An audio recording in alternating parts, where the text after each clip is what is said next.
Lorsque les habitants de Mesa Creek ont vu 4 motards s'arrêter sur le bord de la route ce jour-là, personne ne s'attendait à ce qu'ils deviennent les héros d'une histoire qui allait bouleverser tout le pays. Ce qui devait être une simple rencontre entre une petite fille en détresse, sa mère épuisée et un vieux chien au regard triste, allait déclencher une chaîne d'événements que personne n'aurait pu imaginer. Car derrière leurs blousons de cuir et leurs visages marqués par la guerre, ces hommes cachaient un passé lourd et un destin que le hasard allait réveiller. Ce qu'ils allaient découvrir sur cette route allait les confronter à la corruption, au danger, mais surtout à leur propre humanité. Et la manière dont tout cela s'est terminé, croyez-moi, vous n'êtes pas prêts. Restez bien jusqu'à la fin car la vérité derrière cette histoire est bien plus incroyable et plus bouleversante que tout ce que vous auriez pu imaginer. Avant de commencer, n'oubliez pas d'aimer, de partager et de vous abonner. Et d'ailleurs, ma petite curiosité, vous regardez cette vidéo depuis quelle ville? Mettez-le en commentaire. J'adore voir jusqu'où voyagent nos histoires. Le grondement des moteurs Harley-Davidson déchira le calme d'un après-midi de septembre sur Willow Street, comme un tonnerre roulant sur un lac immobile. 4 motos, cuir noir luisant sous le soleil brûlant de l'Arizona, descendaient lentement vers le sud de Mesa Creek, un quartier oublié du monde. Leurs pilotes portaient des gilets ornés d'un insigne argenté, celui des Iron Guardians.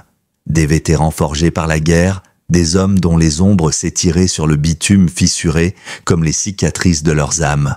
Les habitants s'immobilisèrent, des rideaux se soulevèrent, des enfants furent tapés à l'intérieur par des mains maternelles, et au milieu de ce silence tendu, une voix minuscule, tremblante s'éleva, à peine audible, mais impossible à ignorer. Sur le trottoir, une fillette de 7 ans tenait d'une main un morceau de carton froissé, et de l'autre, le collier d'un grand berger allemand. Son t-shirt violet, trop large pour ses épaules, flottait autour de son corps maigre. Des larmes avaient creusé 2 traces nettes sur ses joues couvertes de poussière. « Monsieur !» appela-t-elle d'une voix brisée alors que la moto de tête ralentissait. « Est-ce que vous voudriez bien acheter mon chien, s'il vous plaît ?» Sa gorge se serra et sa voix se réduisit à un souffle. « Ma maman n'a rien mangé depuis 2 jours. » À une vingtaine de mètres derrière elle, sous un pin ponderosa immense, une femme était assise contre le tronc, une couverture tricotée enroulée autour d'elle malgré la chaleur de l'air. Ses yeux restaient clos, sa peau avait la couleur du papier jauni. Elle portait une chemise à carreaux d'homme, usée, les manches retroussées sur des poignets si fins qu'ils semblaient fragiles. Son souffle montait et descendait de façon irrégulière. La petite s'appelait Emily Carter, 7 ans. Mais les cernes sous ses yeux appartenaient à une adulte. Son t-shirt violet, c'était la couleur préférée de son père. Elle le portait presque tous les jours, même s'il lui tombait jusqu'aux genoux. Son jean était rapiécé à la main grossièrement mais avec détermination, et le dessous de sa chaussure gauche tenait grâce à du ruban adhésif. Ses cheveux bruns, attachés en queue de cheval bancal, n'avaient pas vu de savon depuis plusieurs jours. Le carton tremblait dans ses petites mains. On y lisait, écrit en crayon violet, Rex, bon chien, 50 $ ou meilleure offre. Le berger allemand à ses côtés se tenait droit, fier malgré la maigreur, 70 livres de muscles et de loyauté pure. Son pelage noir et fauve, autrefois éclatant, avait perdu sa brillance. Ses côtes se devinaient sous la fourrure. Mais ses yeux, eux, restaient vifs et pleins de vigilance. Il se tenait à parfaite hauteur, légèrement tourné, prêt à protéger à la fois la petite fille et la femme. Quand les motos avaient surgi au loin, il s'était tendu, mais n'avait pas aboyé. L'entraînement avait pris le dessus sur la peur. Le motard de tête coupa le moteur. Jack Sullivan, surnommé Hawk, mesurait 1,85 m, épaules larges sous le cuir noir. À 48 ans, sa barbe poivre et sel trahissait les années. Des tatouages couvraient ses bras, un aigle agrippant une ancre sur l'un et sur sa poitrine, visible quand son gilet s'écartait, un prénom tatoué, Liam. Ses mains, usées par des années de mécanique, restaient crispées sur le guidon. Derrière lui, ses frères d'armes restaient immobiles. Un simple échange de regards suffisait. Il savait quand intervenir, quand attendre. Jack inspira profondément, porta la main sur le tatouage au-dessus de son cœur, puis descendit lentement de la moto. L'asphalte brûlait sous ses genoux quand il s'agenouilla à la hauteur de la fillette. De près, il distingua les traces de larmes. La peur, la fatigue, la petite main crispée sur le collier du chien. Rex observait chaque mouvement, prêt à réagir au moindre signe de menace, mais sa queue restait immobile. « Comment tu t'appelles, ma puce ?» demanda Jack d'une voix étonnamment douce pour un homme de son gabarit. Emily, répondit-elle en avalant sa salive. Emily Carter, et voici Rex. C'est un bon chien, vraiment. Il n'aboie pas, il fait ce qu'on lui dit. C'est mon papa qui lui a appris plein de choses. Les 3 autres motards mirent pied à terre. Marcus, Wrench, Patterson, Colosse au bras d'acier, se plaça à droite. Tom Red, O'Brien, barbe rousse, capturant la lumière du soleil, avança sur la gauche. David, Preacher, Mitchell, le plus âgé, resta légèrement en retrait, observant tout d'un œil attentif. Red s'approcha de la femme allongée sous l'arbre. 15 ans dans les urgences avant l'armée. Ce genre de réflexe ne s'oublie pas. Il s'accroupit, prit son poignet entre ses doigts. « Pouls faible, rapide », murmura-t-il. Sa peau était moite malgré la chaleur. Il souleva doucement une paupière. Réponse pupillaire lente. « Madame » appela-t-il, la voix ferme mais calme. « Madame, vous m'entendez » La femme gémit, mais ne réagit pas. Red leva les yeux vers Hawk et secoua la tête. Pendant ce temps, Wrench scrutait la maison d'un œil analytique. Un avis d'expulsion orange vif était scotché sur la porte. À travers la fenêtre, il vit un salon vide, des murs nus. Dans la cuisine, le frigo ouvert ne contenait que quelques condiments. Sur la porte, aimantée, s'étalaient des papiers recouverts d'encre rouge. Dernier avertissement, coupure imminente, sommation du shérif. Preacher s'arrêta sur le perron. Dans la fenêtre, un casque de pompier reposait, bien nettoyé, presque sacré. Autour des photos, un homme en uniforme, une femme souriante et la fillette plus jeune, rayonnante. Sur les marches, un devoir d'école, des exercices de maths sur l'argent, à moitié rempli. Et juste à côté, une gamelle métallique vide, si propre qu'elle brillait au soleil. Emily leva les yeux vers Jack. « Mon papa était pompier, dit-elle en pointant le doigt vers le bout de la rue. Il est mort dans le grand feu, celui qui a brûlé toutes les maisons sur la montagne. » Jack sentit un poids dans sa poitrine. L'incendie du tunnel Ridge. Juin 2022. Il s'en souvenait.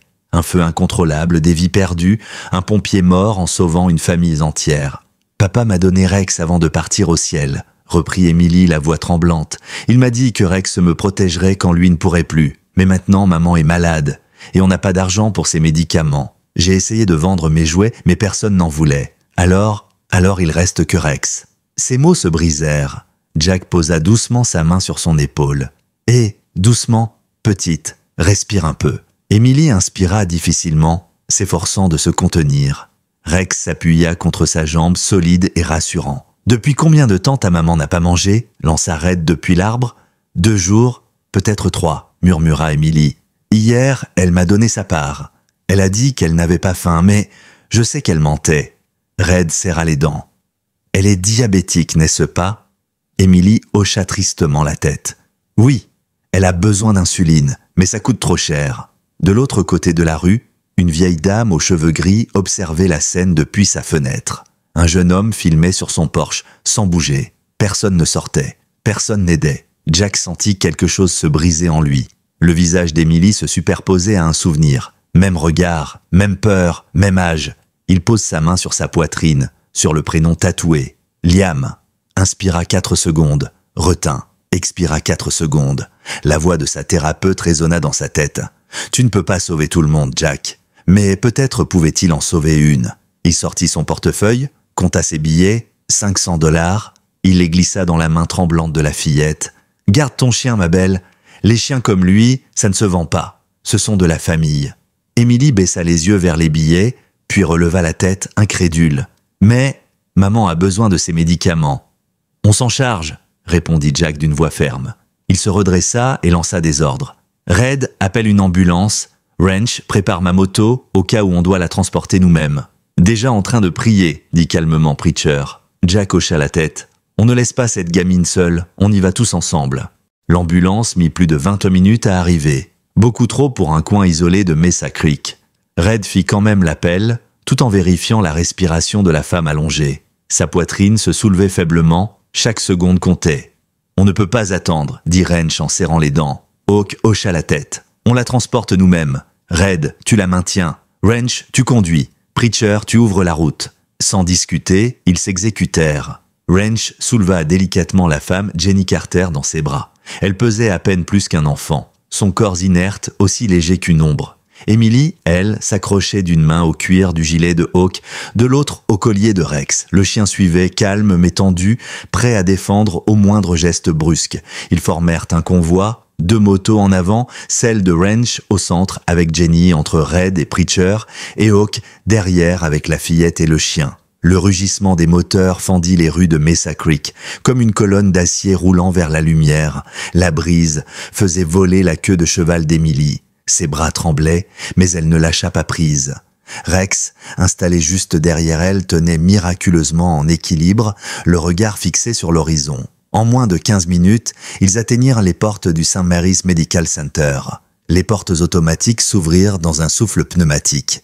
Red montra son ancienne carte de paramédic, ce qui écarta toute hésitation du personnel. Jenny fut immédiatement installée sur un brancard, des infirmières s'affairant autour d'elle, les ordres fusaient. Tension 70/40, pouls 120, peau froide, respiration faible. Une jeune infirmière au geste rapide se tourna vers Emily. « Chérie, est-ce que tu sais quelle maladie ta maman a ? Elle a du diabète, de type 1 ?» répondit-elle d'une voix brisée. « Elle a plus d'insuline. On n'avait plus d'argent. Quand a-t-elle mangé pour la dernière fois ? 2 jours, peut-être plus. » Le visage de l'infirmière se durcit. « Hypoglycémie sévère, peut-être début de cétose diabétique, » dit-elle à haute voix. On emmena Jenny à travers les doubles portes vers la salle d'urgence. Emily voulut suivre, mais un agent de sécurité lui barra le passage. « Je suis désolé, mademoiselle, mais les animaux ne sont pas autorisés à l'intérieur. » Hawk se plaça entre eux. « Ce chien est un animal d'assistance, » dit-il d'un ton calme mais autoritaire. C'était un mensonge, mais le comportement parfait de Rex jouait en leur faveur. Le chien restait assis, silencieux, regard fixé sur Emily, sans un seul grognement. L'agent hésita, observa le duo, puis soupira. « D'accord, mais gardez-le en laisse et restez ici. » Emily s'effondra sur une chaise de la salle d'attente, Rex allongé à ses pieds. Hawk prit place à côté d'elle pendant que ses frères se dispersaient. Wrench partit vers le bureau d'accueil pour gérer les papiers. Red contacta ses anciens collègues pour prévenir l'hôpital d'un cas prioritaire. Preacher, lui, se dirigea vers la petite chapelle du rez-de-chaussée. Le bourdonnement des néons emplissait la salle d'attente. Emily fixait ses genoux, les doigts crispés sur la laisse du chien. « Est-ce que maman va mourir ?» demanda-t-elle, la voix si faible qu'on l'entendait à peine. Hawk serra les poings. « Les médecins ici sont très bons. Ils vont faire tout ce qu'ils peuvent. »« C'est ce qu'ils ont dit pour papa, » répondit Emily, le regard vide. « Ils ont dit qu'ils sauveraient tout le monde, mais ils ne l'ont pas sauvé. » Jack resta silencieux. Certaines vérités étaient trop lourdes pour être couvertes de promesses creuses. Emily continua, sa voix tremblant comme un fil. « Avant, maman sentait bon comme les fleurs. Elle travaillait dans une agence de voyage et faisait le dîner tous les soirs. Elle m'aidait à faire mes devoirs et on jouait avec Rex dans le jardin. Mais après la mort de papa, elle a arrêté de sentir les fleurs. Elle a commencé à porter les chemises de papa parce qu'elle gardait encore son odeur. Elle pleure dans la salle de bain quand elle croit que je dors, mais je l'entends. » Rex leva la tête, posa son museau sur la jambe de la fillette. « Elle a perdu son travail il y a 6 semaines, » ajouta Emily. « Ils ont dit qu'ils devaient faire des économies. On a vendu la voiture, les meubles, même les outils de papa. » Sa voix se brisa. « Et hier, j'ai voulu vendre mes jouets, mais les autres enfants n'avaient pas d'argent. Alors j'ai voulu vendre Rex. C'est le seul qui vaut encore quelque chose. » Jack sentit sa gorge se nouer. Avant qu'il ne puisse répondre, une voix hésitante appela depuis l'entrée. « Émilie ? Émilie, chérie ?» Une femme âgée s'approchait, les mains tremblantes. Ses cheveux gris étaient attachés en chignon. Son vieux cardigan pendait sur ses épaules. « Je suis Margaret Chen. Je vis 2 maisons plus loin, je vous ai suivi ici, » dit-elle en s'essuyant les yeux. Émilie releva la tête, confuse. « Madame Chen ?» La vieille femme hocha la tête et s'agenouilla difficilement devant d'elle. « Je savais, mon Dieu, je savais que quelque chose n'allait pas. Je vous voyais maigrir, je voyais les lumières éteintes la nuit. Je voulais venir vous aider, mais j'avais honte. Je n'avais plus rien à offrir, même plus de quoi faire mes biscuits du jeudi. Alors j'ai attendu. Je me suis dit que quelqu'un d'autre le ferait, que quelqu'un d'autre aiderait. » Sa voix se brisa. « Et maintenant, regardez où on en est. » Hawk posa une main rassurante sur son épaule. « Vous êtes ici maintenant, Madame Chen. C'est ce qui compte. » Mais la vieille femme secoua la tête. « Non, ce qui compte, c'est que j'ai fermé les yeux, et qu'une enfant de 7 ans a dû devenir adulte à ma place. » Avant que quiconque ne réponde, une employée administrative s'approcha avec une tablette et un air gêné. « Monsieur Sullivan, vous êtes bien celui qui a réglé la première partie de la facture ? » « Oui, pourquoi ? La patiente n'a plus d'assurance depuis son licenciement. Le coût estimé du traitement d'urgence, de l'insuline et de l'hospitalisation se situe entre 5 et 15 000 $. Mettez tout sur ma carte. Monsieur, vous voulez dire la totalité? Oui. L'administratrice hésita, bouche ouverte, puis s'exécuta. Wrench revint de son côté, l'air sombre. Il fit signe à Hawk de s'éloigner un peu. J'ai fait quelques appels. Jenny bossait pour Sun Valley Tour. Tu sais qui est leur patron? Non. Richard Thornton, répondit Wrench, la mâchoire serrée. Le même type qui m'a viré il y a 3 ans, et j'ai appris qu'elle n'était pas la seule. 12 personnes mises dehors la même semaine. Tous des parents célibataires ou des employés de plus de 50 ans. Sur quel motif? Restructuration. Wrench cracha presque le mot. Le pire, c'est que la boîte a enregistré des bénéfices records ce trimestre-là. Et Thornton, il a touché une prime de 200 000 $ pour réduction de coûts. Red arriva à ce moment-là, le téléphone toujours en main. J'ai fait des recherches. Thornton, 52 ans, PDG depuis 10 ans, élu dirigeant de l'année par la chambre de commerce locale. Toujours en photo dans les journaux avec des chèques géants pour la charité, mariage raté, divorce coûteux, il vit dans un condo de luxe au centre-ville. Preacher revint de la chapelle, son regard calme mais déterminé. « Vous connaissez la parabole du bon samaritain ?» dit-il doucement. Le prêtre et le lévite sont passés devant l'homme blessé. Ils avaient sûrement de bonnes raisons, mais c'est le samaritain qui s'est arrêté. Hawk leva les yeux vers Emily, endormie sur la chaise, la main toujours posée sur Rex. « On ne va pas juste payer ses factures » dit-il enfin, la voix dure. « Quelqu'un doit répondre de ce qu'ils ont fait à cette famille. » Wrench hocha la tête lentement. « Tu penses à ce que je pense ?»« Une visite de courtoisie » répondit Hawk. « En pleine journée, public, sans violence, mais il va nous entendre. »« Quand ?» demanda Red. « Demain matin, après qu'on se soit assuré que Jenny soit stable. » Les 3 hommes se regardèrent. 3 hochements de tête, décision prise. Quelques instants plus tard, un médecin sortit de la salle d'urgence, ôtant ses gants, fatigué mais apaisé. Madame Carter est stable pour l'instant. Sa glycémie était à 42, critique. Nous lui avons administré du glucose et commencé un traitement à l'insuline.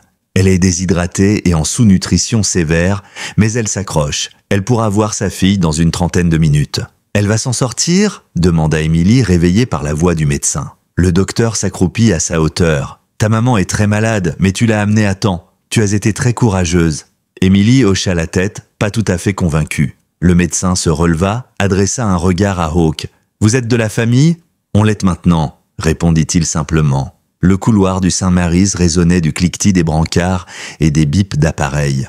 Hawk suivait la silhouette d'Emily qui courait vers la chambre 212. Rex trottinant à ses côtés, le pas silencieux. À travers la vitre, Jenny Carter reposait, branchée à une perfusion, un masque d'oxygène sur le visage. Ses paupières papillonnaient, lourdes. Emily grimpa sur la chaise à côté du lit et prit la main de sa mère. « Maman, c'est moi, Emily. Je t'ai amenée ici. Les messieurs t'ont aidé. Tu vas mieux maintenant. » Jenny ouvrit lentement les yeux. Sa voix n'était qu'un murmure. « Emily, mon ange, tu as vendu Rex ?»« Non, » répondit la fillette en secouant la tête, les yeux brillants. « Le monsieur n'a pas voulu. Il a dit que Rex, c'est de la famille. » Les yeux fatigués de Jenny se tournèrent envers Hawk. Elle tenta un sourire. « Vous êtes ce monsieur, alors ?»« Oui, madame, Jack Sullivan. Vous avez sauvé ma fille. Et moi. C'est elle qui vous a sauvé, » répondit-il doucement. « Elle n'a jamais abandonné. » Jenny hocha faiblement la tête, ses doigts serrant ceux d'Emily. « Vous êtes un ange, Jack Sullivan. »« Non, madame, » répondit-il dans un souffle. « Juste un vieux soldat qui n'a pas oublié comment protéger. » Une infirmière entra pour vérifier les constantes. Jenny ferma les yeux, épuisée, pendant qu'Emily restait immobile, la main posée sur celle de sa mère. Hawk sortit discrètement de la chambre. Dans le couloir, Wrench et Red l'attendaient. « Elle va s'en sortir, » dit Red, bras croisés. « Mais le médecin a dit qu'elle aura besoin de suivi, de médocs réguliers et probablement d'une assistance sociale. »« Et tu penses que quelqu'un va s'en charger ?» répliqua Wrench amer. « Pas dans ce coin pourri ?» Hawk resta silencieux un moment. Son regard se perdit sur une affiche d'hôpital qui disait « Chaque vie compte ». « Pas cette fois », finit-il par dire. « Cette fois, on va s'en charger nous-mêmes. » Le lendemain matin, la lumière dorée de l'Arizona baignait la façade vitrée de Sun Valley Tour au centre-ville. Une entreprise de voyage prospère, avec son logo bleu pastel et ses slogans creux, explorait le monde, vivez vos rêves. Les 4 motos des Iron Guardian se garèrent de juste devant. Les passants ralentirent, intrigués. Les employés derrière les vitres se levèrent, hésitants. Le bruit des moteurs s'éteignit, remplacé par un silence pesant. Hawk ajusta son gilet. Red vérifia le micro qu'il avait discrètement accroché à son col, une petite caméra de poitrine connectée à son téléphone. Ils avaient tout prévu. Pas de violence, pas de menace, seulement la vérité, enregistrée, diffusée en direct. En entrant, la clim glacée les frappa. Une réceptionniste au sourire figé leva les yeux, la panique à peine dissimulée. « Messieurs, je peux vous aider ?» Hawk s'approcha calmement du comptoir. « Nous venons voir Richard Thornton. Avez-vous un rendez-vous ?»« Oui, répondit-il en la fixant droit dans les yeux. Maintenant, avant qu'elle ne réponde, une porte vitrée s'ouvrit. Un homme à la cinquantaine élégante, costume sur mesure, montre dorée au poignet, apparut. Son sourire commercial se figea en les voyant. « Qu'est-ce que c'est que ça ?» demanda-t-il d'un ton sec. Hawk s'avança lentement. « Vous êtes Richard Thornton ?»« Oui. Et vous êtes ?» « Un ami d'une de vos anciennes employées. »« Jenny Carter ?» Un léger tressaillement traversa le visage du patron. « Ah oui, cette femme. Elle a été licenciée il y a quelques semaines. Restructuration, une procédure parfaitement légale. »« Parfaitement légale, » répéta Hawk, sa voix grondant doucement. « Et parfaitement inhumaine. Vous saviez qu'elle avait une fille de 7 ans ? Ce n'est pas mon problème, monsieur. Pas votre problème. » Hawk fit un pas de plus. « Quand vous l'avez virée, elle a perdu son assurance santé. Hier soir, elle était en train de mourir dans la rue. Sa fille essayait de vendre son chien pour acheter de l'insuline. Les employés s'étaient regroupés derrière les bureaux, certains filmant discrètement avec leur téléphone. Thornton prit une respiration, tenta de garder contenance. « Je suis désolé de l'apprendre, mais je ne peux pas être tenu responsable de la vie privée de chaque employé. »« Non, répondit Hawk calmement. Mais vous pouvez être tenu responsable de la manière dont vous traitez les gens. Vous avez pris des bonus avec l'argent que vous auriez pu leur laisser. Vous vous êtes félicité de les avoir réduits. Et aujourd'hui, l'une d'elles aurait pu mourir à cause de vous. » Thornton leva les mains, irrité. « Vous venez ici me faire la morale ? Vous croyez que le monde fonctionne avec des bons sentiments ? Les entreprises doivent survivre. Si je commence à sauver tout le monde, je coule avec eux. » Wrench, derrière Hawk, lança d'une voix glaciale. « T'as déjà coulé, mec. T'as juste pas encore touché le fond. » Red filmait tout. Les commentaires en direct s'affichaient sur son téléphone. Des centaines de spectateurs, puis des milliers, regardaient la scène se propager. Hawk posa une enveloppe sur le bureau de Thornton. « C'est quoi ça ?» demanda ce dernier. « 5 000 $ pour régler les premiers frais médicaux de Jenny. Vous allez les rembourser. Et si je refuse, alors la vidéo de cette conversation continuera à tourner. Et tout le monde verra ce que votre restructuration coûte vraiment aux familles. » Un silence tendu s'installa. Thornton baissa les yeux vers le téléphone de Red, vit les commentaires défiler. Honte à lui. Boycott Sun Valley Tour, Iron Guardians for the win. Il avala difficilement. Très bien, lâcha-t-il. Je ferai un don anonyme à sa famille. Non, répondit Hawk froidement. Pas anonyme. Vous irez la voir. Vous lui direz en face. Et vous l'aiderez à retrouver un emploi. Ce sera votre rédemption. Pas une couverture médiatique. Thornton croisa le regard du motard, sentit toute la force tranquille de cet homme qui ne bluffait jamais. Il hocha la tête, la mâchoire crispée. « D'accord, j'irai. »« Bien, » dit Hawk. Puis il se tourna vers la caméra. « Vous voyez, Mesa Creek n'a pas besoin de héros, juste de gens qui se lèvent quand les autres détournent le regard. Si vous voyez une Emily dans votre rue, arrêtez-vous, parce qu'un jour, ce sera peut-être vous ou votre fille. » Les 4 Iron Guardians quittèrent le bâtiment dans un silence solennel. Pas un cri, pas un mot de trop, juste le rugissement lent de leur moto, comme une promesse gravée sur l'asphalte. Ce soir-là, de retour à Mesa Creek, Emily et Jenny les attendaient sur le perron de leur maison.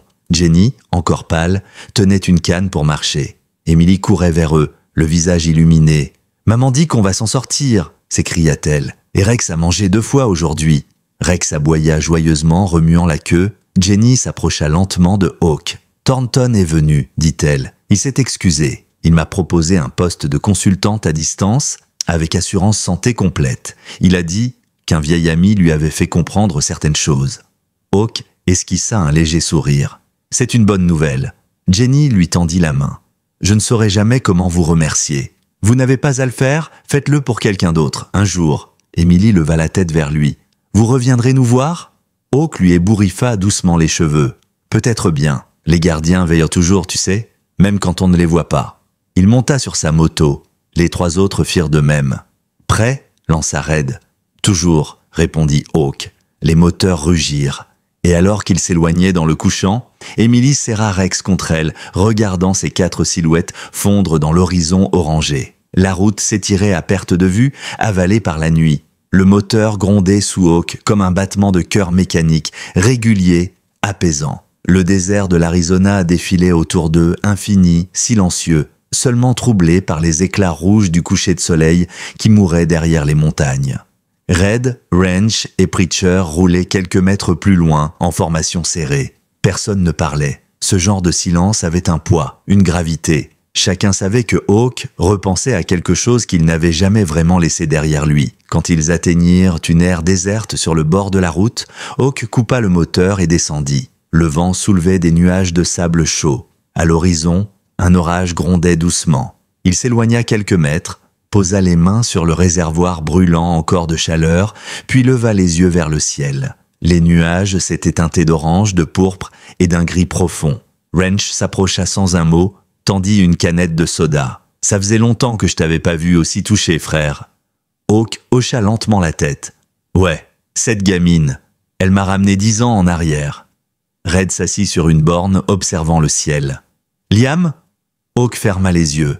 Rien que prononcer ce nom suffisait à lui tordre la poitrine. « Ouais, Liam. » Le silence tomba à nouveau, seulement brisé par le vent. « C'était il y a 10 ans, presque jour pour jour, » dit Hawk, d'une voix basse. « J'étais encore en mission avec le 22e. Ma femme Sarah m'avait envoyé une photo de lui avec un cerf-volant rouge. Il riait, tu sais, ce rire d'enfant que t'oublies jamais. Et puis, le lendemain, sa voix s'éteignit. Il serra la mâchoire, tenta d'avaler l'émotion qui montait. Le lendemain, un chauffard ivre a grillé un feu. Sarah conduisait. Liam était à l'arrière. Elle a survécu. Lui non. Personne ne bougea. Wrench posa une main sur son épaule silencieusement. J'étais à 8000 km, dans une zone de combat, et je n'ai même pas pu lui dire au revoir. Quand je suis rentré, la maison sentait encore son shampoing pour enfants. Sa chambre était intacte, ses jouets, son odeur, tout. J'ai cru que si je gardais tout en place, il reviendrait. Le vent siffla entre les cactus. Mais il ne revenait pas. Et Sarah, elle ne supportait plus de me voir m'enfermer. Elle est partie 6 mois plus tard. Il inspire profondément. Depuis que je roule, j'ai plus de maisons, plus de points d'ancrage, juste la route, les Guardians et parfois des visages qui me rappellent ce que j'ai perdu. Red le regarda, le visage grave. Et cette petite, Emily, elle t'a rappelé ce que tu étais avant que tout ça t'arrive. Hawk hocha lentement la tête. Elle m'a rappelé que j'ai survécu pour quelque chose, même si je l'avais oublié. Preacher s'approcha à son tour. Peut-être que Dieu t'a remis sur sa route pour ça, pour fermer une boucle. Je crois plus vraiment à Dieu, murmura Hawk. Peut-être pas, répondit Preacher. Mais lui, il croit encore en toi. Un éclair illumina le ciel lointain. Le tonnerre roula au-dessus des collines, lentement. Wrench soupira. Tu sais, Jack, quand t'as pris ta moto ce matin pour aller affronter Thornton, je me suis dit, on y va encore pour une cause perdue.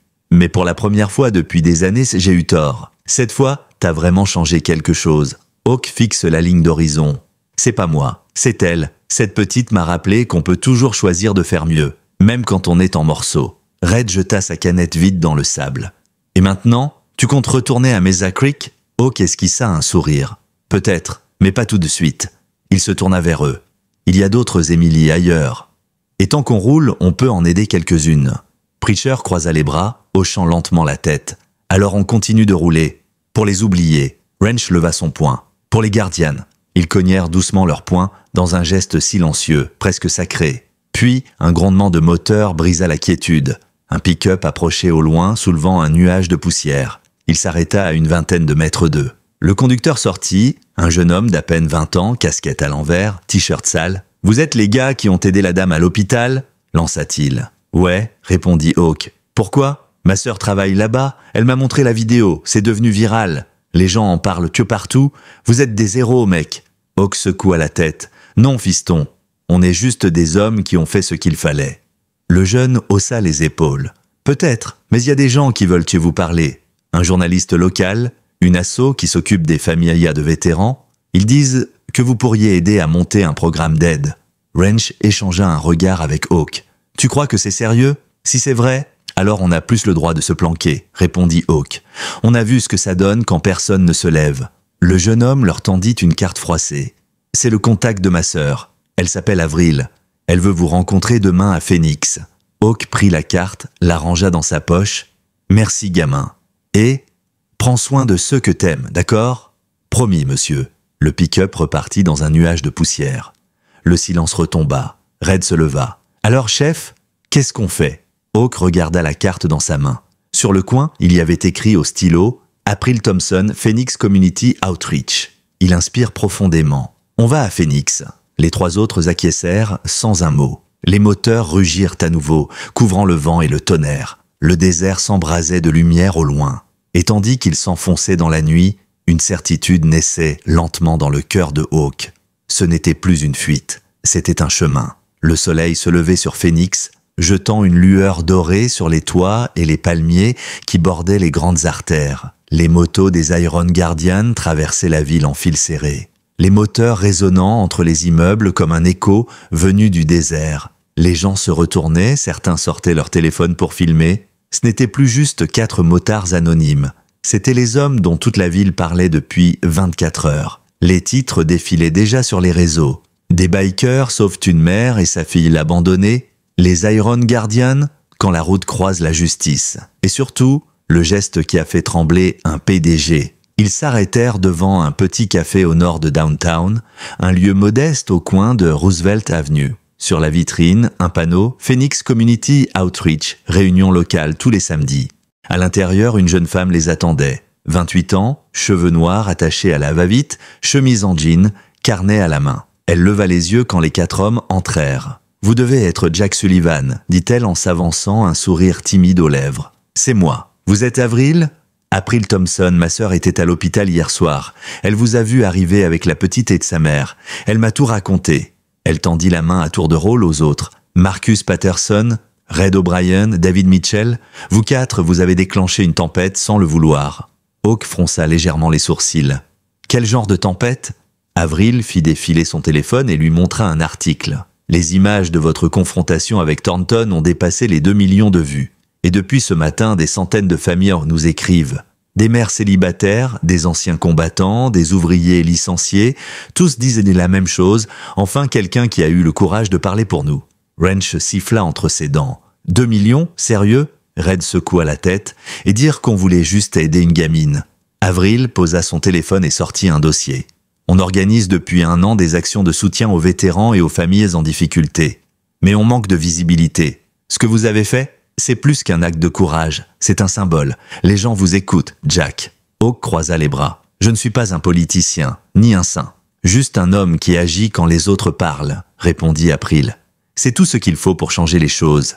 Elle leur montra une carte du comté, marquée de points rouges.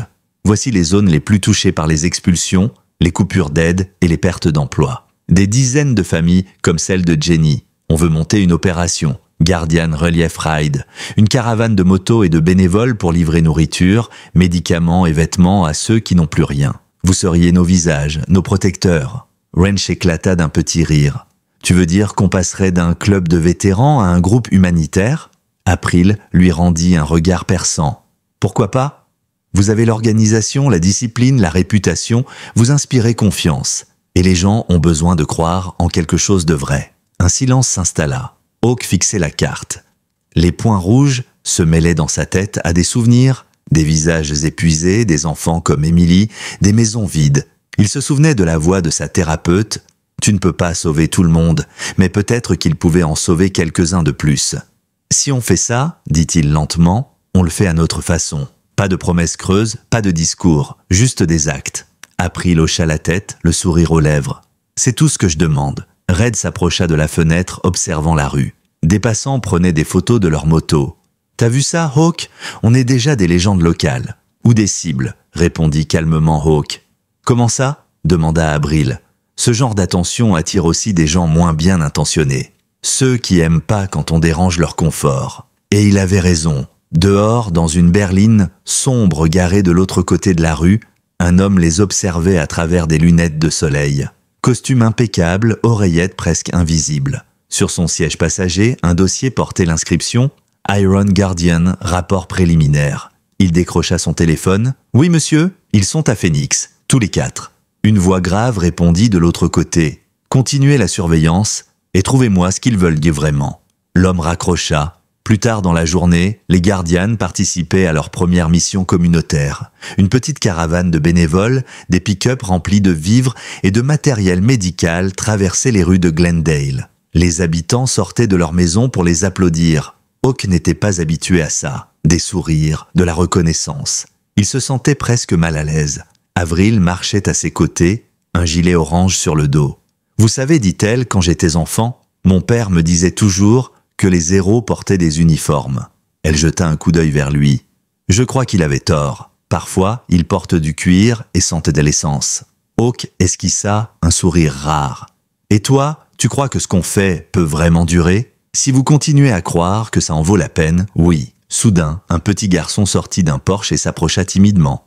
Il tenait dans ses bras un chiot au pelage brun clair. « Monsieur, c'est vrai que vous avez sauvé une dame et une fille ? » « Ouais, petit, on a juste fait ce qu'il fallait. » Le gamin lui tendit le chiot. « Tenez, c'est pour vous dire merci. » Hawk éclata d'un rire surpris. « Garde-le, champion, c'est toi qui vas le protéger. » Le garçon hocha la tête puis repartit en courant. Red observa la scène en souriant. « On dirait que t'as un fan club, Hawk. »« Tant qu'ils gardent leur chien, ça me va, » répondit-il. Mais derrière son calme, Hawk sentait un frisson d'inquiétude. Ce genre de lumière attirait toujours les ombres. Et il pressentait que celle-ci n'allait pas tarder à se manifester. La nuit tombait sur Phoenix. Dans un bureau luxueux du centre-ville, Richard Thornton fixait la télévision où passait encore la vidéo des Iron Guardians. Son visage était fermé. Un homme en costume noir entra, posa un dossier sur la table. Les motards ont rejoint une organisation locale. Leurs activités se multiplient et leurs vidéos leur attirent beaucoup de soutien. Thornton ferma les yeux un instant. Ils ont humilié ma société, mon nom, et maintenant ils veulent te jouer les sauveurs. Il posa ses mains sur le bureau, le regard dur. Trouvez-moi quelque chose sur eux, peu importe quoi. Tout homme a des secrets. L'autre hocha la tête et quitta la pièce.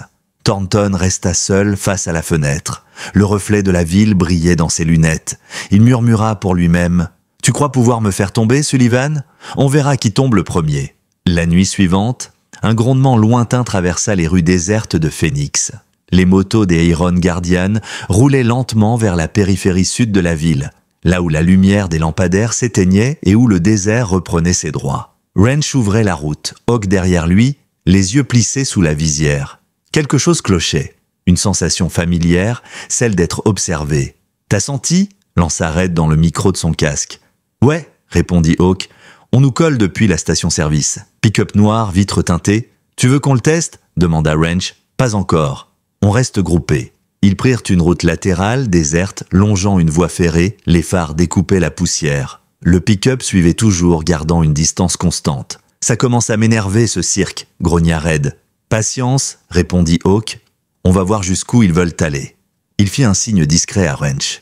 Ce dernier accéléra soudainement, puis coupa à droite, s'engageant sur un chemin de terre. Les autres suivirent, laissant derrière eux un nuage opaque. Le pick-up hésita une seconde, puis s'engagea à son tour. Erreur fatale, Wrench fit un brusque demi-tour dans la poussière, Red et Preacher bloquèrent la sortie. Hawk coupa son moteur, descendit de sa moto et marcha lentement vers le véhicule. Ses bottes s'enfonçaient dans le sable. Le conducteur, pris au piège, tenta de reculer, mais Red tapa du poing sur le capot. « Pas bouger, cow-boy !» Hawk s'approcha de la vitre et toqua doucement. « Sors, les mains où je peux les voir. » L'homme hésita, puis obéit. La porte grinça. Costume sombre, oreillette, regard froid. Pas un simple curieux. « Qui t'envoie ?» demanda Hawk calmement. Pas de réponse. Red s'approcha, fit craquer ses articulations. « Il veut jouer au muet ? Je peux le faire parler ?» Hawk leva la main. « Non. » Il se pencha légèrement vers lui. « Écoute-moi bien, tu veux éviter que ça dégénère ? Alors dis-moi qui t'a ordonné de nous suivre. »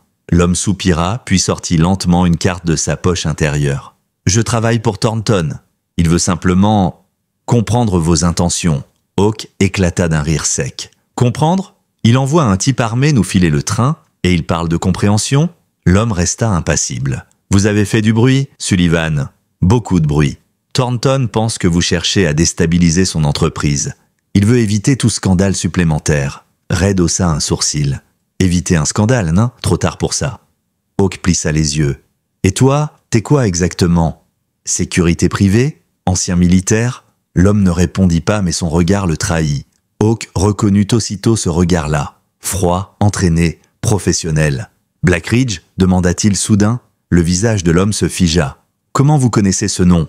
Parce que j'y ai servi, dans une autre vie. Un silence lourd tomba. Blackridge, une société de sécurité privée, opérant dans les zones de guerre mêlées à des affaires d'exaction et de trafic d'armes. Hawk y avait brièvement travaillé après l'armée, avant de démissionner. Et visiblement, Thornton avait des liens plus profonds qu'il ne le montrait. « Écoute, dit Hawk d'une voix grave, tu vas retourner dire à ton patron qu'il a franchi une ligne, et qu'il ferait mieux de nous laisser tranquilles, parce qu'on ne cherche pas la guerre. Mais si elle vient à nous, on sait comment la finir. » L'homme hocha lentement la tête, reprit place dans son pick-up et recula dans un nuage de poussière. Red le suivit du regard jusqu'à ce qu'il disparaisse. « T'as bossé avec ces types, Hawk? Sérieusement ?» Quelques mois, avant de comprendre que j'étais du mauvais côté. Et Thornton, lui, il était déjà dans le décor, peut-être pas directement, mais il finance des sous-traitants. Blackridge n'agit jamais sans couverture légale. Et s'ils sont dans le coup, c'est qu'ils préparent quelque chose. Preacher serra le guidon de sa moto. « Alors quoi? On riposte? Pas encore, répondit Hawk. On protège d'abord ce qu'on a construit. Et surtout, on protège Emily et sa mère. Le lendemain, ils retournèrent à Mesa Creek. La petite maison de Jenny Carter avait changé. Les rideaux étaient tirés, la porte réparée, un nouveau panneau bienvenue sur le perron. Jenny les accueillit avec un sourire timide, encore fatiguée mais debout. Emily, elle, courut vers eux, Rex sur les talons. « Vous êtes revenus ?» cria-t-elle. « On t'avait dit qu'on veillerait sur toi », répondit Hawk en souriant. Jenny leur proposa du café, que Red accepta aussitôt. Wrench aida à replacer un meuble pendant que Preacher s'occupait d'un vieux poste radio qu'il remit miraculeusement en marche. C'était une maison simple, modeste mais vivante. Hawk observa la scène. Un instant suspendu, paisible, jusqu'à ce qu'il remarque sur le pas de la porte une enveloppe glissée sous le paillasson. Il la ramassa. Pas d'adresse, pas de timbre, juste une phrase écrite à la main. « Tu crois pouvoir changer le monde? Regarde autour de toi avant qu'il ne s'effondre. À l'intérieur, une photo, floue, prise de nuit.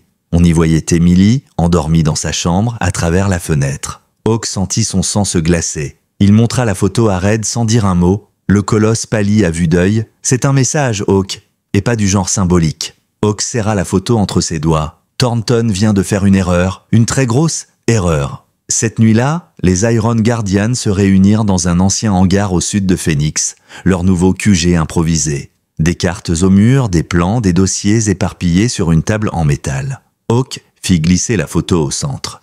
Quelqu'un est venu jusqu'à la maison de Jenny. Ils ont photographié la gamine. Thornton a franchi la ligne rouge. Red tapa du poing sur la table. « Alors on fonce chez lui et on règle ça à l'ancienne. »« Non, répondit Hawk calmement. C'est exactement ce qu'il veut. Une réaction impulsive. Qu'on perde notre crédibilité. Qu'on passe pour des voyous. » Wrench fronça les sourcils. « Tu veux dire qu'il veut nous piéger ? » « Exactement. Et s'il a Blackridge derrière lui, ils peuvent nous fabriquer n'importe quelle preuve. Une bagarre, une arme, une accusation. Il veut salir notre nom avant qu'on prenne trop d'importance. » Preacher hocha lentement la tête. « Alors on fait quoi ?» Hawk regarda la carte du comté affichée devant lui. « On le fait tomber à sa propre manière, légalement, intelligemment. On trouve ce qu'il cache, on expose tout, et cette fois, c'est lui qui sera le monstre à la une. » Red gronda. « Et s'il recommence à menacer la gamine ? Alors il apprendra ce que veut dire le mot « Guardian ». Le hangar vibrait du grondement des ventilateurs. Sur la table, un ordinateur portable projetait une lumière bleutée sur les visages concentrés des Guardians. Wrench tapait sur le clavier avec précision, son regard fixé sur l'écran. « J'ai réussi à me connecter au réseau interne de Sun Valley Tour, dit-il. Et tu ne vas pas aimer ce que je vois, Hawk. Montre. » Wrench ouvrit un dossier marqué « External Partner / Blackridge Logistics ». Des centaines de fichiers apparurent. Contrats, virements bancaires, communications codées. Red siffla entre ses dents. « C'est pas juste une société de voyage, ça, c'est une lessiveuse. » Hawk se pencha, fronçant les sourcils. « Explique. » Thornton blanchit de l'argent via des contrats fictifs de transport et de sécurité. Les fonds passent par une filiale Blackridge, puis ressortent comme service de protection pour zones sensibles. Sauf que ces zones n'existent pas. Autrement dit, il finance des opérations illégales sous couvert humanitaire, murmura Preacher. Wrench hocha la tête. Exactement. Et Blackridge facture des millions pour ça. Hawk inspira lentement. On a trouvé le fil. Maintenant, faut tirer dessus jusqu'à ce que tout s'écroule. Red tapa du poing sur la table. On balance ça aux flics? Pas encore, répondit Hawk. Si on va trop vite, ils enterrent Dieu tout. Il nous faut des preuves solides, irréfutables, et quelqu'un de leur côté qui ose parler. Avril entra à ce moment-là, tenant une liasse de papier. J'ai peut-être ce qu'il vous faut. Tous les regards se tournèrent vers elle. Elle posa un dossier sur la table. J'ai contacté un ancien employé de Blackridge. Il a quitté l'entreprise après avoir vu des trucs qu'il ne pouvait plus supporter. Il s'appelle Noah Reyes. Il dit avoir gardé des copies de documents internes. « Il est où, ce gars ?» demanda Red. « Dans un motel à l'extérieur de la ville, il a peur, il pense être suivi. Et il veut parler ? Oui, mais seulement à toi, Hawk. » Hawk réfléchit un instant, puis hocha la tête. « D'accord, on y va ce soir. Dis-lui qu'on vient, et qu'il ne fasse confiance à personne d'autre. » Le Desert Star Motel se trouvait à la limite de Phoenix, un endroit oublié du temps. Une enseigne au néon clignotait paresseusement, et le parking était presque vide. Hawk et Wrench garèrent leur moto derrière le bâtiment, à l'abri des regards. « Chambre 12 » dit Wrench en vérifiant son arme. « Pas de précipitation » murmura Hawk. « On veut qu'il nous parle, pas qu'il panique. » Ils toquèrent doucement. Une voix nerveuse répondit « C'est vous, Sullivan ?»« Oui, Noah, on est seuls. » La porte s'ouvrit. L'homme qui apparut avait la trentaine, maigre, barbe de quelques jours, des cernes profonds sous les yeux. Il jeta un regard furtif autour de lui avant de les faire entrer. La chambre sentait le café froid et la peur. Sur la table, un ordinateur portable, une pile de dossiers et plusieurs clés USB. « J'ai tout gardé », dit Noah en s'asseyant. « Les emails, les ordres, les transactions. Thornton et Blackridge bossent ensemble depuis des années. Ils utilisent des associations caritatives comme façade pour déplacer des fonds et pour vendre du matériel militaire à des groupes privés. « Des armes ?» demanda Wrench. « Oui, et pas n'importe lesquelles. Du matériel de surplus, volé sur des bases de l'armée. Thornton signe les papiers de transport via sa société de voyage en déclarant des cargaisons humanitaires. » Hawk serra la mâchoire. « T'as de quoi prouver tout ça ?» Noah hocha la tête. « Assez pour les enterrer. Mais si je les dénonce, ils me tueront. Ils m'ont déjà envoyé des avertissements. » À cet instant, un bruit de moteur fit vibrer les vitres. Wrench se précipita vers la fenêtre. 2 SUV noirs venaient de s'arrêter devant le motel. Des silhouettes en sortaient armées. « On est grillé, dit-il. Par où on sort ?» Noah pointa la porte arrière. Derrière, il y a un passage vers les conteneurs. Ils attrapèrent les dossiers, les clés USB et se faufilèrent dehors juste avant qu'un coup de feu éclate à travers la porte principale. Le bruit déchira le silence de la nuit. Les balles éclataient les vitres, déchirant les rideaux. Hawk courait en tête, Noah derrière lui, Wrench couvrant la fuite. Ils se mirent à couvert derrière une benne métallique. « Ils sont combien ?» cria Noah. « 3 à gauche, 2 à droite », répondit Wrench. « Matériel tactique, armes automatiques, c'est pas de simples gardes. » Hawk observa le terrain, analysant chaque mouvement. Le souffle court, il murmura « Blackridge, sans aucun doute. Ils veulent récupérer les fichiers. » Wrench lança une pierre à l'opposé pour détourner leur attention. 2 tirs partirent aussitôt. « Précis ces types, grogna-t-il. On va pas pouvoir rester là. » Hawk jeta un coup d'œil à Noah. « Tu sais conduire ? Oui. Alors prends ma moto. Fonce au hangar, Red et Preacher t'attendront. Donne-leur tout.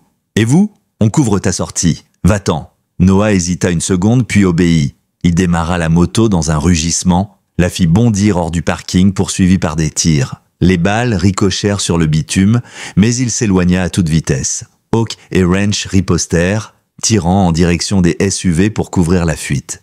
Puis, voyant la supériorité ennemie, ils se replièrent par le côté du bâtiment, courant à travers le sable. Leurs bottes s'enfonçaient dans la poussière, leurs ombres dansaient sous les phares des poursuivants. Wrench jura. « On les perdra jamais à pied. Fais-moi confiance, » répondit Hawk. Ils débouchèrent sur une route secondaire. À l'horizon, les phares d'un train de marchandises approchaient. Hawk esquissa un sourire. « Voilà notre ticket de sortie. » Ils coururent jusqu'à la voie ferrée, se hissèrent sur l'un des wagons ouverts juste avant que le train ne passe à pleine vitesse. Le vent siffla à leurs oreilles. En dessous, les SUV s'arrêtèrent, incapables de suivre. Wrench s'assit, haletant. « T'appelles ça un plan ?»« Non, » dit Hawk. Un sourire fatigué aux lèvres. « J'appelle ça un instinct. » Pendant ce temps, au hangar, Red et Preacher attendaient, inquiets. Lorsque Noah surgit sur la moto de Hawk, couvert de poussière et de peur, ils comprirent que la situation avait dégénéré. « Hawk et Wrench ?» demanda Red. « Ils couvrent ma fuite. Ils arrivent. Mais Ils savent tôt qu'on a les fichiers. Preacher posa une main ferme sur son épaule.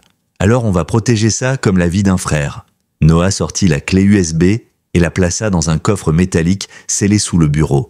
Tout est là-dedans. S'ils l'obtiennent, ils effacent tout. Mais si vous le gardez, vous avez le pouvoir de les faire tomber. Red se redressa, et c'est exactement ce qu'on va faire. Sur le train, Hawk observait les lumières de la ville s'éloigner. Le vent fouettait son visage, mais son esprit restait clair. Il savait que quelque chose venait de changer. Ils n'étaient plus seulement des hommes qui aidaient une fillette, ils venaient de devenir une menace pour des gens puissants. Et ces gens n'allaient pas les laisser respirer. Le vent du désert soufflait fort cette nuit-là. Les hangars du sud de Phoenix semblaient des carcasses d'acier posées au milieu de nulle part. À l'intérieur, la lumière vacillante des néons dessinait des ombres mouvantes sur les visages tendus des Guardians. Noah tournait en rond, nerveux, jetant des coups d'œil réguliers vers la porte. Red nettoyait son arme sans dire un mot. Preacher priait silencieusement, les yeux fermés, ses lèvres remuant à peine. Soudain, un grondement de moteur se fit entendre au loin. Red releva la tête. « C'est eux », dit-il. Quelques secondes plus tard, la porte s'ouvrit dans un crissement. Hawk et Wrench entrèrent, couverts de poussière, les vêtements déchirés. Le soulagement sur les visages fut bref, remplacé aussitôt par une tension plus lourde. « Ils savaient exactement où nous trouver », dit Wrench en jetant son casque sur la table. « Quelqu'un a parlé. » Noah leva les mains, tremblant. « Ce n'est pas moi. Je vous le jure, je n'ai rien dit. »« Personne ne t'accuse encore, » répondit Hawk calmement. « Mais il y a une fuite. Et si Thornton a su qu'on le tenait, c'est qu'il a un œil ici, parmi nous. » Un silence pesant tomba. Preacher ouvrit les yeux, lentement. « Tu crois que c'est quelqu'un du réseau d'April ? Peut-être. Thornton a les moyens d'acheter n'importe qui. » Wrench s'approcha du coffre sous le bureau. « Le disque est toujours là ?» Red tapa le code, le couvercle s'ouvrit. La clé USB brillait sous la lumière. « Toujours là ?» confirma-t-il. Hawk soupira. « Bien, alors on va finir ce qu'on a commencé. Demain, on remet ça à Avril. Elle transmettra tout à la presse et aux autorités. Une fois que ce sera public, ils ne pourront plus rien cacher. » Mais Noah secoua la tête, paniqué. « Vous ne comprenez pas. Ces types ne jouaient pas avec les lois. Vous croyez qu'ils vont attendre qu'un journaliste publie quoi que ce soit? Ils vont frapper avant, ce soir. » Hawk le fixa. « Comment tu sais ça ?» Noah blêmit. « Parce que j'ai reçu ce message il y a 26 minutes. » Il sortit son téléphone, les mains tremblantes. Sur l'écran, un SMS. « On sait où tu es. Tu aurais dû rester mort avec les autres. » Red se leva d'un bond. « Combien de temps avant qu'ils arrivent ? Moins d'1 heure, peut-être moins. » Wrench fit un rapide tour du hangar, vérifiant les issues, les angles morts, les barils renversés. « On tiendra pas longtemps ici ? » « On n'a pas besoin de tenir, » répondit Hawk. « On a juste besoin de gagner du temps. Que le dossier parte avant qu'il débarque. » Preacher hocha la tête. « J'ai un contact à la radio locale, on peut lui faire passer un message codé. Si on tombe, les fichiers seront diffusés automatiquement. »« Fais-le, » dit Hawk. Pendant que Preacher tapait frénétiquement sur un vieux terminal radio, Red installait des barricades avec des palettes et des pneus. Wrench vérifiait ses munitions. Noah tremblait, essayant d'aider, mais visiblement au bord de la panique. Hawk s'approcha de lui. « Respire, Noah, on s'en sortira. »« Vous ne comprenez pas, balbutia-t-il. Ces hommes, je les ai vus à l'œuvre. Ce ne sont pas des mercenaires, ce sont des fantômes. Ils font disparaître les gens. »« Pas ce soir, » répondit Hawk. « Pas toi, pas nous. » Il posa une main ferme sur son épaule. « Tu nous as donné la vérité, et c'est ça qui les effraie. » 1 heure plus tard, les premiers phares apparurent au loin. Des SUV noirs, encore, 3, puis 4, les silhouettes armées sortirent, se dispersant dans le désert. Les Guardians étaient encerclés. « Position !» cria Red. Les moteurs grondèrent, les hommes se mirent en place.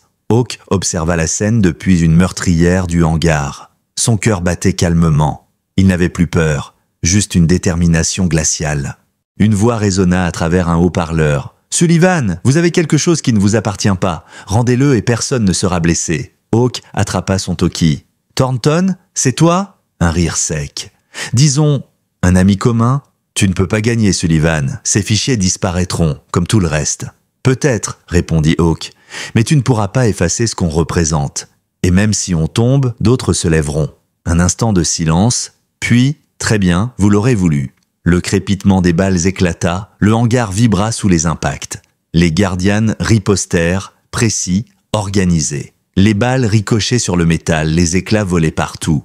Red hurlait des ordres. Wrench rechargeait entre deux tirs. Preacher couvrait la sortie arrière. Noah restait accroupi derrière des caisses, serrant la clé USB contre sa poitrine. « Hawk !» cria Red. « Ils essaient de nous contourner par le flanc. »« Tiens-les !» Hawk se glissa à l'extérieur, rampant jusqu'à un vieux camion pour prendre une meilleure position. Les flammes des tirs illuminaient son visage. Mais alors qu'il visait, un bruit sec retentit derrière lui, le cliquetis d'un chargeur qu'on arme. Il se retourna lentement. Noah se tenait là, le visage ravagé par la peur. Dans sa main, une arme, et dans sa poche, la clé USB. « Donne-la-moi, Noah », dit Hawk d'une voix calme. « Ils ont ma famille, Jack. Ma sœur, mes neveux, ils m'ont envoyé leurs photos. Si je leur donne les fichiers, ils les épargneront. Tu crois vraiment à ça? Ces gens ne laissent jamais de témoins. »« J'ai pas le choix ?» cria-t-il. Hawk s'avança d'un pas. « Tu en as toujours un. Fais ce qu'il faut, Noah. Ne les laisse pas gagner. » Les larmes montèrent aux yeux de l'homme. Sa main tremblait. Pendant un instant, Hawk crut qu'il allait baisser son arme. Mais une détonation éclata. Noah s'effondra, touché à la poitrine. Derrière lui, une silhouette venait d'apparaître dans la poussière, un homme armé, masque noir, fusil d'assaut. Hawk se jeta à couvert, ripostant aussitôt. 2 tirs précis. L'homme tomba. Red accourut, glissant sur le sable. Merde! Noah! Hawk se pencha, mais il était trop tard. Le souffle de Noah s'était arrêté. Dans sa main serrée jusqu'au sang, la clé USB. Hawk la prit lentement. Son regard se durcit. On termine ce qu'il a commencé. Les tirs redoublèrent, mais maintenant, les Guardians avaient un but. Ils tenaient la vérité, et plus rien ne pourrait l'enterrer. Quelques minutes plus tard, Preacher hurla depuis la radio. « Transmission envoyée. Les fichiers sont en ligne, ils ne peuvent plus les effacer. » Les Guardians se mirent à rire nerveusement. Malgré les balles qui sifflaient encore, leur victoire était amère mais réelle. Hawk leva les yeux vers le ciel, couvert de poussière et de flammes. « Repose en paix, Noah, on t'oubliera pas. » Les sirènes commencèrent à hurler au loin. Des lumières bleues apparurent à l'horizon. La police. Red regarda Hawk. « Et maintenant ?» Hawk répondit sans hésiter. « Maintenant, on assume. » Il rangea son arme, marcha lentement vers la sortie du hangar, les mains levées, tandis que les gyrophares approchaient. La guerre était finie, mais la légende des Iron Guardians ne faisait que commencer. Les gyrophares peignaient le désert de bleu et de rouge. Des dizaines de voitures de police encerclaient le hangar, leurs phares découpant la poussière encore suspendue dans l'air. Le silence, après la fusillade, avait quelque chose d'irréel. Les Iron Guardians étaient debout, couverts de suie et de sueur, les mains levées. Des officiers armés s'approchèrent lentement, les yeux méfiants. « Armes à terre, tout de suite !» cria un policier. Hawk lâcha son pistolet, qui tomba dans la poussière avec un bruit sourd. Red, Wrench et Preacher firent de même. Les menottes claquèrent sur leurs poignets. Hawk ne protesta pas. Il se contenta de regarder la clé USB serrée dans la main du détective principal. « Qu'est-ce que c'est ?» demanda ce dernier. Hawk soutint son regard. La vérité. 2 jours plus tard, les journaux, les chaînes d'infos, les réseaux sociaux, tout le pays parlait des Iron Guardians. Les vidéos de la fusillade circulaient partout, mêlées aux documents que Noah avait transmis avant de mourir. Les preuves étaient accablantes. Richard Thornton et plusieurs cadres de Black Ridge Logistics furent arrêtés pour fraude, corruption et trafic d'armes. Les autorités fédérales ouvrirent une enquête d'envergure. Le nom Iron Guardian devint viral. Pas pour la violence, mais pour le courage. Des images montraient Hawk sortant du commissariat menotté, entouré d'officiers, mais la tête haute. À travers la foule, des pancartes s'élevaient. « Merci, Guardian !» Les vrais héros portent du cuir. Justice pour Noah. Avril tenait une caméra. Elle avait réussi à convaincre plusieurs journalistes de raconter leur version avant que les médias traditionnels ne la déforment. Dans son micro, sa voix tremblait d'émotion. Ces hommes ne cherchaient ni gloire ni vengeance. Ils ont simplement refusé de détourner le regard. Leur combat, c'est celui de tous ceux qu'on oublie. En détention préventive, Hawk passait ses journées dans une cellule étroite et silencieuse. Le béton froid sous ses pieds, le bruit régulier des pas des gardiens, tout ça lui rappelait certaines nuits de guerre. Mais cette fois, il n'était pas prisonnier de ses démons. Il avait agi pour quelque chose de juste. Un matin, l'un des gardiens toqua à la grille. « Sullivan, t'as de la visite ?» Il fut conduit jusqu'à la salle vitrée. De l'autre côté, 2 visages familiers, Emily et sa mère, Jenny. La fillette portait une robe jaune et tenait un dessin contre la vitre. Rex était assis à ses pieds, calme, vigilant. « Salut, petite guerrière », dit Hawk en souriant. « Salut, monsieur Jack », répondit Emily, les yeux brillants. « Maman dit que vous êtes un héros. »« Non », dit-il doucement. « J'ai juste fait ce que ton papa aurait fait. » Jenny posa la main sur la vitre. « Vous avez sauvé plus que ma vie, Jack. Vous nous avez redonné une raison de croire. » Hawk hocha lentement la tête. « Alors ça valait la peine. » Emily lui montra son dessin. On y voyait 4 motos sous un ciel bleu, un grand chien, et au-dessus, des lettres maladroitement tracées « The Guardian, Protectors of Hope ». Hawk sentit sa gorge se serrer. Il pose sa paume contre la vitre, en face de celle de la fillette. « Tu continues de te battre, d'accord? Aide les autres, comme ta maman. C'est ça, être un guardian. »« Promis, » murmura Emily. Les mois passèrent. Les charges contre les Iron Guardians furent finalement levées. Les preuves montraient qu'ils avaient agi en légitime défense et leur coopération dans l'affaire Thornton les avait blanchis. Quand ils sortirent de prison, une foule les attendait. Des vétérans, des familles, des enfants brandissant des drapeaux. Les mêmes hommes qu'on craignait autrefois, on les applaudissait maintenant. Avril s'approcha d'eux, micro à la main. « Jack Sullivan, que vont faire les Iron Guardians maintenant ?» Hawk leva les yeux vers la foule puis vers le ciel. « On va continuer à rouler, pas pour la gloire ni pour la vengeance. Mais pour ceux qui ont besoin de croire qu'il existe encore des gens prêts à se battre pour eux. » Il se tourna vers ses frères. « Gardiens, on rentre à la maison. » Les moteurs rugirent. Des centaines de motards venus de tout le pays les suivirent. Une colonne d'acier et de poussière qui s'étirait à perte de vue. Pendant ce temps, à Mesa Creek, la vie reprenait doucement. Jenny travaillait désormais pour une fondation d'aide aux veuves de pompiers. Emily allait à l'école tous les jours, toujours accompagnée de Rex. Un matin, elle reçut un petit colis par la poste. Pas de nom, juste une étiquette. Pour Emily de la part des Guardians. À l'intérieur, une chaîne argentée avec un médaillon gravé. Sur une face, un aigle. Sur l'autre, une inscription « Courage is not the absence of fear, but the choice to face it ». Emily le serra fort dans sa main, un sourire aux lèvres. Rex posa sa tête sur ses genoux, et quelque part sur une route déserte, Hawk roulait seul. Le soleil couchant dorait la terre rouge, le vent sifflait dans son casque. Chaque kilomètre effaçait un peu du poids de ses cicatrices. Il jeta un dernier regard dans son rétroviseur. Derrière lui, le monde qu'il avait aidé à réparer. Devant, l'inconnu, et la promesse de continuer. Il murmura dans le vent « Pour toi, Liam, pour eux tous ».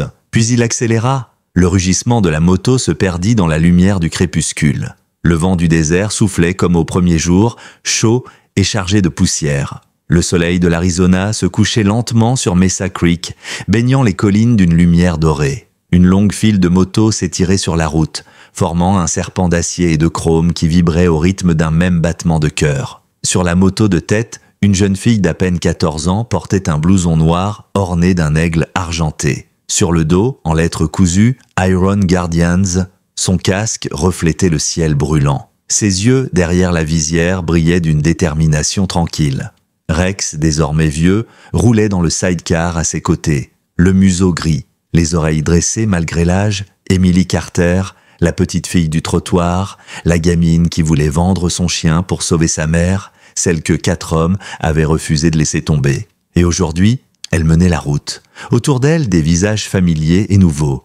Red, les cheveux blanchis, toujours massifs, portait le même regard bienveillant. Wrench, devenu instructeur pour jeunes vétérans, roulait à sa gauche, un sourire fier. Preacher priait encore avant chaque départ, son vieux chapelet autour du cou. Il formait la nouvelle génération des Guardians, un mouvement devenu national. Des centaines de chapitres s'étaient créés dans tout le pays. Des anciens soldats, des pompiers, des civils, tous unis sous la même devise. Stand, Protect, Serve.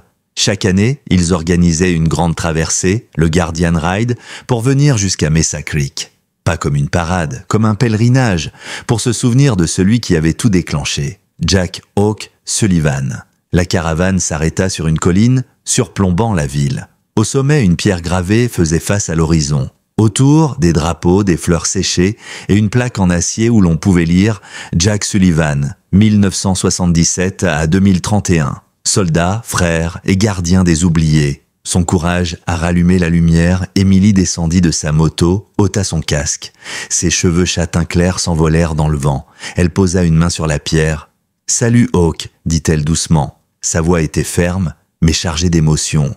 7 ans. Tu sais, je t'entends encore dire que les Guardians ne mourraient jamais. Tu avais raison. On roule toujours. On aide toujours. Et cette fois, on n'est plus 4. On est des milliers. » Elle sourit un peu tristement. « Je crois que tu serais fier. Enfin, j'espère. » Rex gémit doucement, posant sa tête sur la base du monument. Emily s'accroupit, caressa son dos. Il se souvient aussi, tu sais. Chaque fois qu'on démarre le moteur, il dresse les oreilles, comme s'il t'entendait encore. Red s'approcha, posant sa grande main sur l'épaule de la jeune fille. « Il t'a laissé un sacré héritage, gamine, et tu le portes mieux que lui. Personne ne le portera mieux que lui, répondit-elle. Peut-être pas, dit Red avec un sourire, mais tu lui ressembles plus que tu le crois. La cérémonie fut simple. Quelques mots, 1 minute de silence, puis le grondement des moteurs qui remplaçait les prières. Chaque moto s'inclina légèrement en passant devant la pierre, comme un salut silencieux à leur fondateur. Quand ce fut au tour d'Emily, elle remit son casque et regarda l'horizon. « Pour toi, Hawk, murmura-t-elle, pour papa, pour tous ceux qu'on ne laissera plus tomber. » Elle donna un léger coup d'accélérateur, le rugissement du moteur fendit le vent. Les autres suivirent. Des dizaines, puis des centaines de motos s'élancèrent à travers la plaine, formant un fleuve d'acier sous la lumière du couchant. Le bruit n'était pas du vacarme, c'était une promesse. Des années plus tard, dans une école de Mesa Creek, une petite plaque fut accrochée à un mur. Elle portait simplement ces mots: « L'histoire des Iron Guardians commence avec une fillette, un chien nommé Rex, et 4 hommes qui ont refusé de détourner le regard. Parce que parfois, il suffit d'un seul acte de courage pour rallumer la foi du monde. » Et sous la plaque, une photo en noir et blanc, Jack Hawk Sullivan, casque à la main, un sourire calme sur le visage.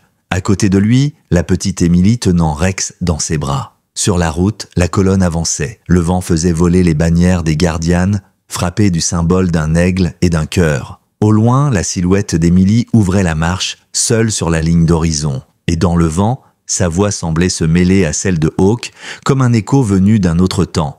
On ne choisit pas toujours quand on devient un héros, mais on choisit de ne pas fermer les yeux.